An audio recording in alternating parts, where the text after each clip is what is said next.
जब आप स्वामी विवेकानंद के बारे में आज सुनते हैं या पढ़ते हैं तो उन्होंने पैसे के लिए कितनी जद्दोजहद करी। हमको लगता है कि नहीं, हवा से पैसे उतरे थे, काम अपना हो गया था, हम कोई पूछते ही नहीं। उसकी बात हम बिल्कुल छुपा देते हैं, और जो हमने छुपा रखा है उसी में एक दर्दनाक कहानी छुपी हुई है। दीवान जी महाराज, रुपयों की ज़रूरत है, भले ही थोड़े से मिल जाएं जिससे काम तो शुरू कर सकूं। भारत में मुझे धन कौन देता, इसलिए दीवान जी महाराज मैं अमेरिका आ गया हूं। आपको याद हो कि सारा धन तो मैं आम लोगों से मांगता था। धनी लोग मेरी बात समझ ही नहीं पाते थे, तो उनका धन तो मैंने अस्वीकार किया। आम लोगों को उठाने के लिए स्वामी जी का सारा काम था, तो आम लोगों के सामने वो जाके फरियाद करते थे कि धन दे दो ताकि संस्था बनाऊं, आगे तुम्हारा कुछ कल्याण के लिए करूं। और आम लोग स्वामी जी को कोई सहायता नहीं दे पा रहे थे। कह रहे मेरे देशवासी मेरे लिए इतना भी नहीं कर पाए कि कह दें कि मैं हिंदू धर्म का प्रतिनिधित्व कर रहा हूं।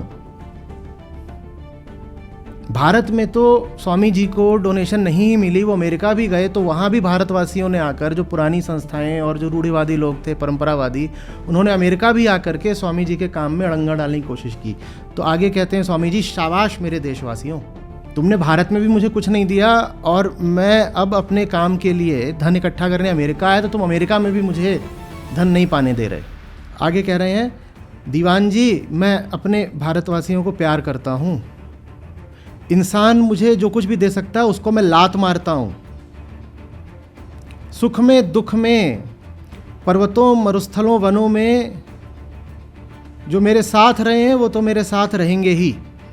अगर मैं नहीं सफल हो पाया तो भारत में कभी आगे मुझसे भी कहीं योग्यता संपन्न किसी और वीर का जन्म होगा जो मेरे कार्य को संपन्न करेगा।